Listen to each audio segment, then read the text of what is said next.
আমরা বই পড়েছি যে একটা জবা ফুলের পুংস্তবক, স্ত্রীস্তবক, দলমণ্ডল, পুংদণ্ড, পাপড়ি আর গর্ভাশয়, এই 5টি অংশ থাকে। তো এই 5টি অংশ সত্যি সত্যি কি থাকে, এটা আজকে আমরা রিয়েলি পরীক্ষা করে দেখব।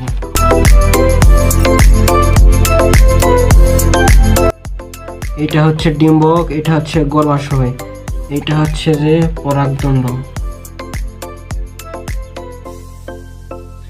এই ছোট ছোট হলুদ অংশ হচ্ছে পরাগদণ্ড, আর এটা হচ্ছে গর্ভমুণ্ড। লম্বা অংশটা হচ্ছে গর্ভমুণ্ড।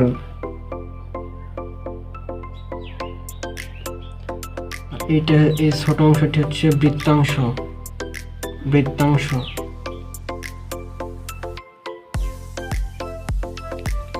এগুলো হচ্ছে পাপড়ি।